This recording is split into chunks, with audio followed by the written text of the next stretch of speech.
혹시 이런 생각 해보신 적 있으세요? 나는 이미 다 준비됐어. 연금도 나오고, 퇴직금도 받았고, 이제 진짜 내 인생 살면 돼. 그렇게 당당하게 은퇴하고 딱 2년이 지났는데, 어느 날 새벽 2시에 잠이 깨서 핸드폰으로 취업 공고를 뒤지고 있다면요. 오늘 이 이야기는 남의 이야기가 아닙니다.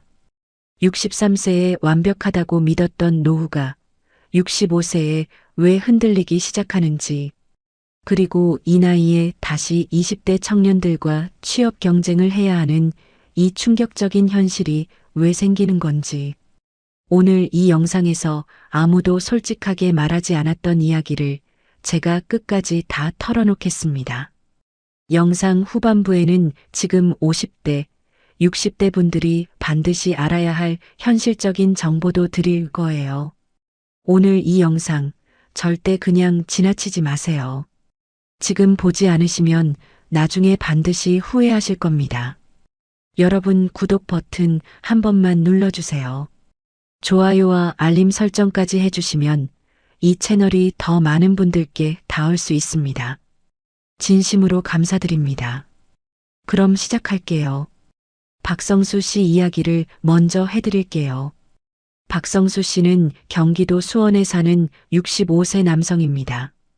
이분은 32년 동안 중견 제조업체에서 생산관리 팀장으로 일했어요.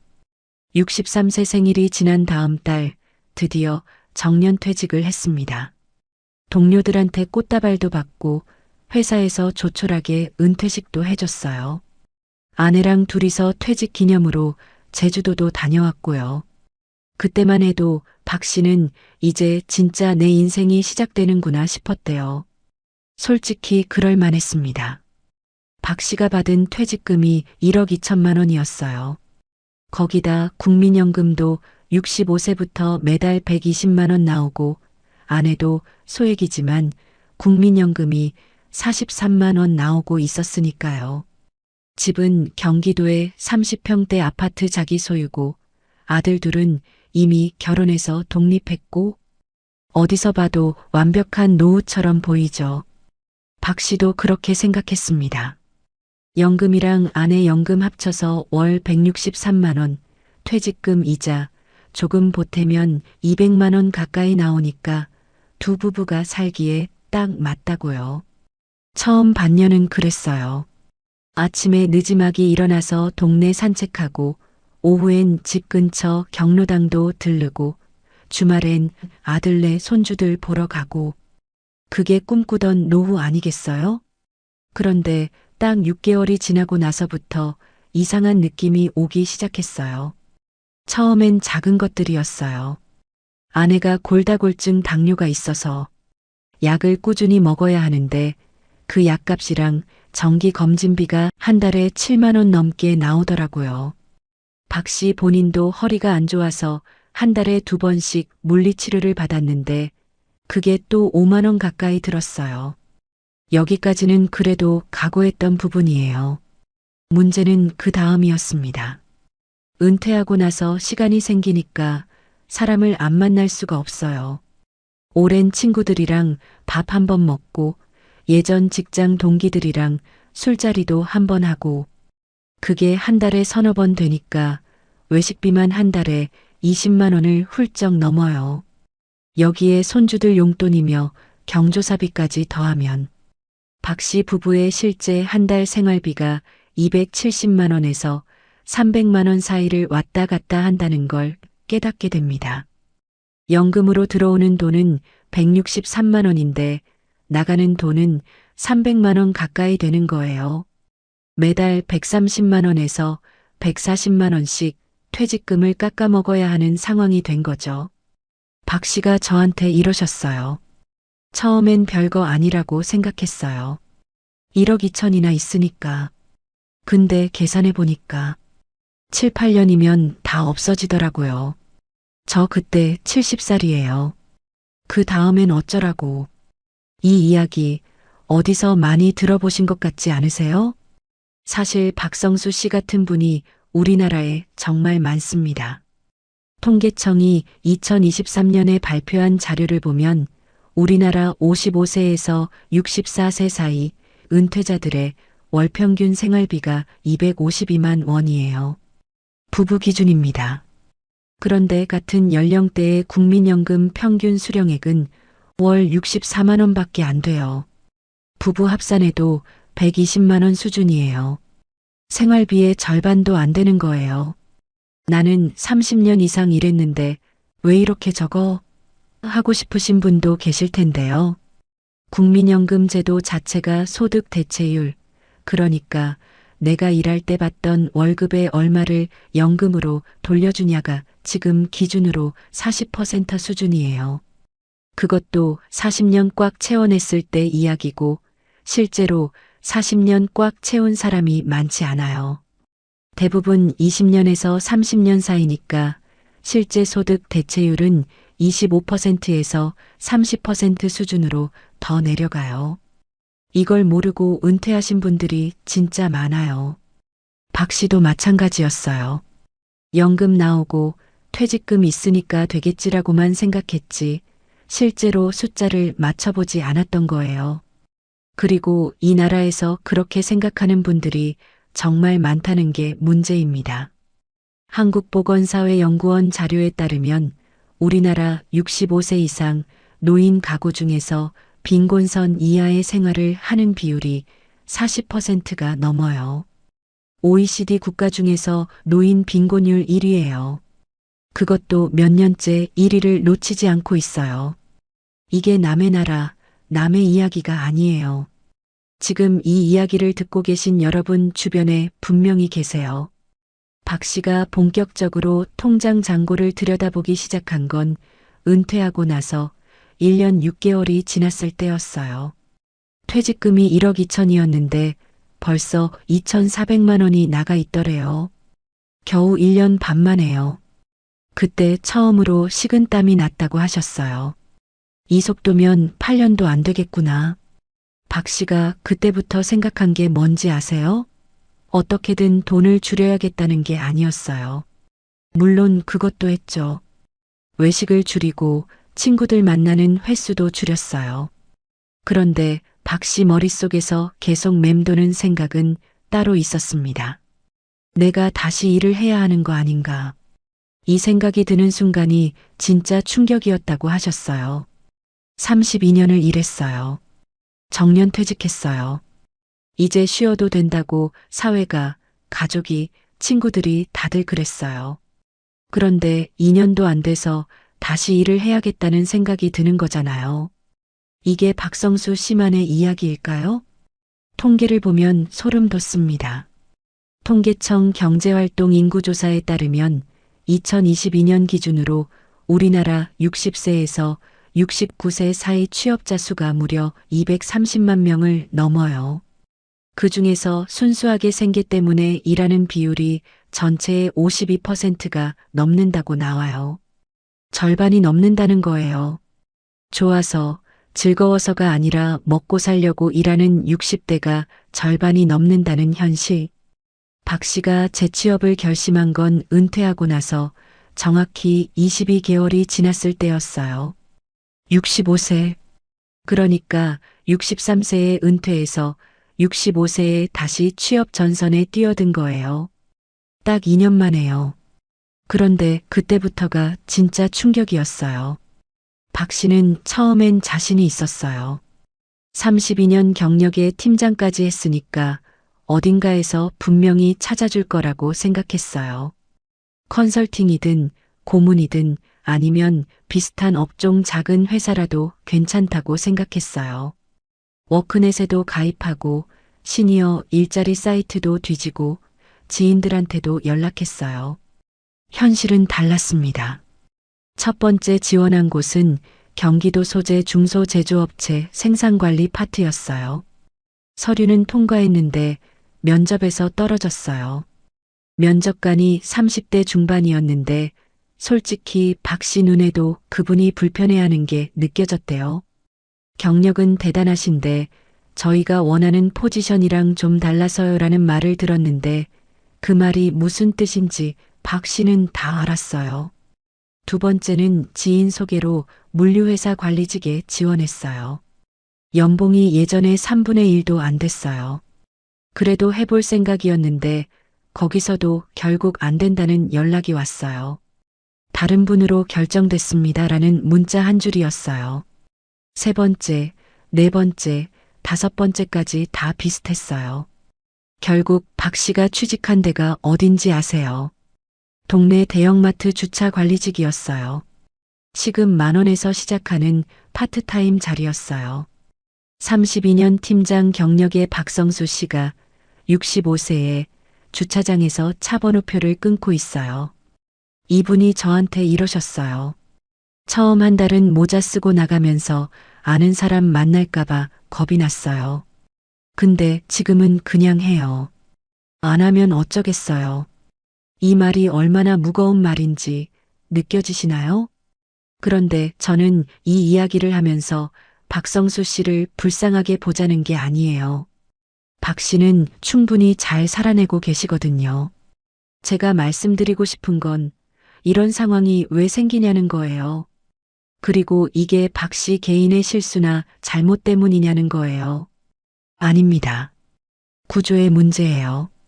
우리가 흔히 노후 준비를 이야기할 때 딱 세 가지만 생각해요. 연금, 퇴직금, 집. 이 세 가지가 있으면 다 됐다고 생각하죠. 근데 이 공식에는 치명적인 함정이 세 개나 숨어 있어요. 첫 번째 함정은 인플레이션이에요. 지금 160만 원이면 그냥저냥 살 것 같죠? 그런데 이게 20년 뒤에도 같은 가치를 유지할까요? 한국은행 자료를 보면 지난 20년간 우리나라의 평균 소비자 물가 상승률이 연 2%에서 3% 사이였어요. 이 비율로 계산하면 지금 160만 원의 가치가 20년 뒤에는 절반 이하로 떨어져요. 그러니까 지금 160만 원으로 겨우 살고 있다면 20년 뒤에는 그 절반도 안 되는 생활을 해야 하는 거예요. 국민연금이 물가 연동이 된다고 하는데 실제로 적용되는 인상률은 물가 상승률을 다 따라가지 못해요. 그러니까 세월이 흐를수록 연금의 실질 구매력은 계속 깎여나가는 거예요. 두 번째 함정은 의료비예요. 이게 가장 무서운 함정입니다. 젊을 때는 의료비가 얼마나 드는지 몸으로 잘 못 느껴요. 근데 60대가 넘으면 달라져요. 건강보험심사평가원 자료를 보면 우리나라 65세 이상 노인 한 명의 연간 평균 의료비가 400만 원을 훌쩍 넘어요. 한 달에 30만 원 넘게 의료비로 나가는 거예요. 물론 건강한 분들은 적게 들겠지만 큰 병 한 번 걸리면 얘기가 완전히 달라져요. 암, 뇌졸중, 심근경색 같은 주요 질환 치료비는 건강보험이 있어도 본인 부담이 수백만 원에서 수천만 원까지 나와요. 거기다 요양, 재활, 간병인 비용까지 더해지면 퇴직금 1억이 순식간에 녹아내릴 수 있어요. 실제로 한국의료패널 연구 결과를 보면 70세 이후 의료비가 급격히 증가하면서 노인 가구 지출의 20% 이상을 차지하게 된다고 나와 있어요. 박 씨도 이걸 간과했어요. 처음에 의료비로 30만 원이 나갔을 때는 별거 아니라고 생각했는데 아내가 작년에 무릎 수술을 받으면서 한 번에 250만 원이 나갔어요. 보험이 일부 커버해줬지만 본인 부담이 130만 원이었어요. 그 달은 생활비가 거의 2배가 됐어요. 세 번째 함정은 심리적 지출이에요. 이건 아무도 미리 계산을 안 해요. 은퇴하면 시간이 생기잖아요. 시간이 생기면 뭔가를 하게 되어 있어요. 여행 가고, 취미 생기고, 모임 나가고. 다 돈이에요. 그리고 자식들한테 뭔가 해주고 싶은 마음이 또 생기잖아요. 손주한테 용돈도 주고 싶고, 아들, 딸이 힘들다 하면 보태줘야 할 것 같고, 명절 때도 빈손으로 가면 안 될 것 같고, 이 심리적 지출이 매달 얼마나 나가는지 미리 계산한 분이 얼마나 될까요? 노후 준비 세미나에서도 이 항목을 구체적으로 다루는 곳이 많지 않아요. 그냥 여가비 적당히 잡으세요라고 하는데 그 적당히가 사람마다 너무 달라요. 박 씨가 처음 예상한 월 생활비가 200만 원이었어요. 실제로 나간 돈은 300만 원 가까이 됐어요. 50만 원에서 100만 원 차이가 나는 거예요. 이게 매달이에요. 1년이면 600만 원에서 1200만 원이에요. 10년이면 6천만 원에서 1억 2천만 원이에요. 퇴직금이 그냥 사라져요. 자, 그럼 박성수 씨가 잘못한 거냐고요? 아니에요. 저는 그렇게 생각하지 않아요. 박 씨는 32년을 성실하게 일했고, 국민연금도 꾸준히 냈고, 퇴직금도 차곡차곡 모았어요. 할 수 있는 걸 다 한 거예요. 다만 아무도 정확한 숫자를 미리 알려주지 않았어요. 학교에서도 회사에서도 주변에서도 은퇴하면 뭔가 있겠지라는 막연한 기대만 있었지 실제로 숫자를 맞춰보라고 알려준 사람이 없었어요. 이게 우리나라 노후 교육의 현실이에요. 그러면 지금 박 씨처럼 되지 않으려면 어떻게 해야 하냐고요? 이 이야기를 드리기 전에 재취업 시장 이야기를 조금 더 해드릴게요. 왜냐하면 나중에 힘들면 다시 일하면 되지라고 생각하시는 분들한테 현실을 보여드려야 하거든요. 지금 시니어 재취업 시장이 얼마나 어려운지 아세요? 고용노동부의 고령자 고용 실태 조사를 보면 60세 이상 구직자들의 평균 구직 기간이 6개월을 넘어요. 젊은 층 평균의 2배가 넘는 시간이에요. 그리고 재취업에 성공해도 이전 직장 대비 평균 임금이 50%에서 60% 수준으로 떨어져요. 경력이 아무리 좋아도 나이라는 벽은 정말 높아요. 기업들 입장에서 솔직히 생각해보면 59세 지원자보다는 30대 지원자가 당연히 더 매력적으로 보여요. 더 오래 일할 수 있고 디지털 적응도 빠르고 임금도 낮게 시작할 수 있으니까요. 이걸 나쁘다고만 할 수도 없어요. 현실이에요. 실제로 박 씨가 지원했던 곳들 중에 한 군데는 같이 지원한 사람이 23명이었는데 그 중에서 60세 이상이 박 씨 포함해서 4명이었대요. 나머지 19명이 다 40대 이하였어요. 그 경쟁에서 이길 수 있는 가능성이 얼마나 되겠어요. 그래서 지금 이 순간 50대, 60 초반이신 분들한테 드리고 싶은 이야기가 있어요. 재취업을 완전히 배제하라는 게 아니에요. 재취업을 해야 할 상황이 올 수도 있어요. 그때 당황하지 않고 대비할 수 있어야 한다는 거예요.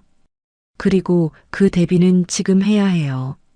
은퇴하고 나서 하면 늦어요. 첫 번째로 드리고 싶은 이야기는 숫자를 직접 계산해 보라는 거예요. 지금 당장 종이 한 장 꺼내서 아니면 핸드폰 메모장이라도 열어서 예상 은퇴 후 생활비를 써보세요. 식비, 의료비, 교통비, 통신비, 경조사비, 여가비, 손주 용돈, 예비 비용까지 다요. 막연하게 200만 원 잡지 마시고요. 지금 한 달에 얼마 쓰는지 가계부를 한번 보세요. 은퇴 후에 줄어드는 항목이 있고 오히려 느는 항목이 있어요. 교통비 줄고 의료비 늘어요. 옷값 줄고 여가비 늘어요. 그 합계를 정확하게 계산해야 해요. 그리고 그 금액이랑 내가 받을 연금을 비교해 봐야 해요. 국민연금 예상액은 국민연금공단 홈페이지에서 조회할 수 있어요. 공인인증서만 있으면 바로 돼요. 만약 내가 받을 연금이 예상 생활비보다 많이 부족하다면 그 부족분을 어디서 채울지 지금부터 계획을 세워야 해요. 두 번째로 드리고 싶은 이야기는 퇴직금을 생활비 통장으로 쓰지 말라는 거예요. 박 씨가 가장 후회하는 게 이거예요. 퇴직금을 그냥 일반 예금에 넣어놓고 부족할 때마다 꺼내 썼어요. 그러다 보니 1년 반 만에 2,400만 원이 없어진 거예요. 퇴직금은 마지막 안전망이에요. 함부로 쓰면 안 돼요. 최소한 정기예금이나 원금 보장형 상품에 넣어서 이자라도 생활비에 보태는 구조를 만들어야 해요. 그리고 절대로 이번 한 번만이라는 생각으로 꺼내는 습관을 만들면 안 돼요. 한 번이 두 번 되고 두 번이 10번 돼요. 세 번째로 드리고 싶은 이야기는 은퇴 전에 재취업 가능성을 미리 탐색해 두라는 거예요. 이게 좀 씁쓸하게 들릴 수 있어요. 아직 일하고 있는데 벌써 재취업 준비를 해야 해? 라고 생각하실 수도 있거든요. 근데 현실을 보면 일을 하고 있는 동안에 자격증을 따거나 새로운 스킬을 익혀두는 게 은퇴하고 나서 맨몸으로 시장에 나가는 것보다 훨씬 유리해요. 예를 들어볼게요. 지금 제조업이나 서비스업에 오랫동안 계셨던 분들이라면 관련 분야 기술사나 안전관리사, 품질관리사 같은 자격증을 미리 따두면 나중에 컨설턴트나 강사로 활동할 수 있어요. 이게 정규직 재취업보다 훨씬 현실적이에요. 자기 페이스로 일할 수 있고 나이 제한도 없고 경험이 오히려 경쟁력이 되니까요. 사회복지사, 요양보호사, 조리사, 바리스타. 이런 자격증들도 50대에 충분히 취득할 수 있고 실제로 60대에도 꾸준히 활동하시는 분들이 많아요. 중요한 건 미리 준비해 두는 거예요. 필요가 생겼을 때 급하게 시작하면 심리적 압박도 크고 시간도 더 걸려요. 네 번째로 드리고 싶은 이야기는 부부가 함께 돈 이야기를 해야 한다는 거예요. 이게 생각보다 되지 않는 가정이 많아요. 오랫동안 남편이 벌어오고 아내가 살림하는 구조였던 가정에서는 은퇴 후에도 돈 이야기를 서로 제대로 안 해요. 아내는 통장에 얼마 있는지 잘 모르고 남편은 실제 생활비가 얼마 드는지 잘 몰라요. 이 둘이 만나야 정확한 그림이 나오는 건데 서로 이야기를 안 하니까 계획이 엉망이 되는 경우가 많아요. 박 씨도 처음에 아내한테 통장 잔고 얘기를 안 했어요.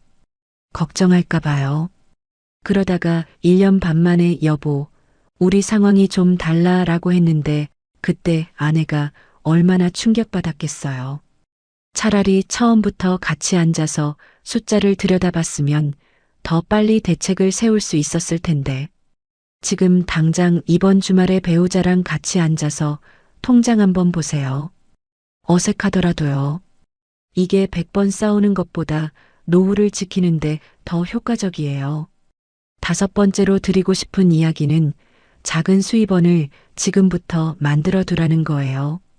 은퇴 후에 갑자기 뭔가를 시작하려고 하면 힘들어요. 그런데 지금 현업에 있을 때부터 작은 부업이나 수입원을 조금씩 만들어 두면 은퇴 후에 그게 이어져요. 블로그나 유튜브, 재능 플랫폼, 마을 공동체 활동. 지금 당장 큰 돈이 안 돼도 괜찮아요. 습관이 되고 커뮤니티가 생기고 나중엔 작은 수입이 돼요. 박 씨가 지금 주차 관리 일을 하면서 틈틈이 하는 게 있어요. 유튜브 쇼츠예요. 공장 생산 관리 32년 경력을 바탕으로 현장에서 쓸 수 있는 팁들을 짧게 올리고 있어요. 아직 구독자가 많진 않지만 댓글로 감사합니다. 덕분에 실수를 줄였어요 라는 말 들을 때 그게 정말 힘이 된다고 하셨어요. 돈이 아니어도 된다고요. 그 느낌이 다시 살게 해준대요. 이 이야기를 들으면서 저는 정말 뭔가 뭉클한 게 올라왔어요. 결국 우리가 노후에 원하는 게 뭔지에 대한 이야기거든요. 단순히 돈이 아니에요. 물론 돈은 중요해요. 하지만 사람이 살아가는 데는 역할이 필요해요. 내가 어딘가에 필요한 존재라는 느낌, 누군가에게 도움이 된다는 느낌. 이게 없으면 아무리 통장에 돈이 많아도 사람은 쪼그라들어요. 실제로 노인 우울증 연구를 보면 경제적 여유보다 사회적 연결과 역할감이 노인의 정신 건강에 더 큰 영향을 준다는 결과들이 많이 나와 있어요. 돈이 있어도 아무것도 안 하고 집에만 있으면 행복하지 않다는 거예요. 반대로 수입이 조금 부족해도 지역 커뮤니티에서 역할이 있고 사람들과 연결돼 있는 분들이 훨씬 건강하고 행복하다는 거예요. 박 씨가 지금 주차장에서 일하면서 힘든 점도 분명히 있어요. 더울 때 덥고 추울 때 춥고 몸이 예전 같지 않으니까요.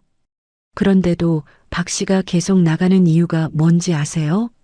거기서 만나는 사람들이 있대요. 매일 같은 시간에 오는 단골 주민들이랑 이제 눈인사도 하고 가끔 얘기도 나눠요. 그게 하루를 시작하는 이유가 됐다고요. 이걸 보면서 저는 생각했어요. 노후 준비가 단지 돈을 쌓아두는 게 아니라는 걸. 돈 계획, 건강 계획, 관계 계획, 역할 계획, 이 네 가지가 다 있어야 진짜 노후 준비라는 걸. 근데 우리는 지금까지 돈 이야기만 해왔잖아요. 은퇴 준비책, 은퇴 준비 강의, 다 돈 이야기예요. 그게 중요하지 않다는 게 아니에요. 하지만 돈만 있고 나머지가 없으면 박 씨처럼 은퇴 2년 만에 다시 나가게 되는 거예요. 그것도 돈 때문이 아니라 심리적으로 버틸 수가 없어서요. 지금 50대신 분들한테 한 가지만 부탁드려도 될까요? 지금 당장 은퇴 준비 플랜을 크게 4칸으로 나눠서 써보세요. 첫 번째 칸에 재무, 두 번째 칸에 건강, 세 번째 칸에 관계, 네 번째 칸에 역할. 각 칸에 지금 내가 어디 있는지, 앞으로 어떻게 할 건지 딱 3줄씩만 써보세요. 거창하지 않아도 돼요. 3줄이면 충분해요. 그냥 생각으로 두면 절대 안 해요. 써야 해요. 그리고 건강 이야기를 빼놓을 수가 없어요. 박 씨가 은퇴 전에 건강검진을 제대로 안 받았거든요. 회사에서 매년 검진을 해줬는데 항상 큰 문제 없음으로 나오니까 대충 넘겼어요. 그런데 은퇴하고 나서 처음 제대로 받은 검진에서 당뇨 전 단계랑 고지혈증이 나왔어요. 이게 또 의료비로 이어졌고요. 지금 50대라면 지금 당장 정밀 건강검진 한번 받으세요. 이게 나중에 수백만 원을 아끼는 길이에요. 그리고 지금 우리나라 정부에서 시니어를 위한 일자리 사업도 많이 하고 있어요. 한국노인인력개발원에서 운영하는 노인 일자리 사업, 중장년 일자리 희망센터, 고용복지 플러스 센터 등에서 60세 이상을 위한 취업 지원 서비스를 받을 수 있어요. 재취업이 필요하다면 이런 공공 인프라를 먼저 활용하세요. 민간 취업 사이트보다 훨씬 현실적인 일자리가 있고 교육 지원도 해줘요. 그냥 집에서 인터넷만 뒤지면 이런 곳이 있는 줄도 모르는 분들이 너무 많아요. 마지막으로 이런 이야기도 해드릴게요. 재취업이 나쁜 게 아니에요. 오히려 지금 시대의 70세까지 어떤 형태로든 일하는 게 오히려 자연스러운 흐름이 되고 있어요. 일본에서는 이미 70세까지 고용 기회를 확보하도록 기업에 노력 의무를 부과하는 법이 시행 중이에요.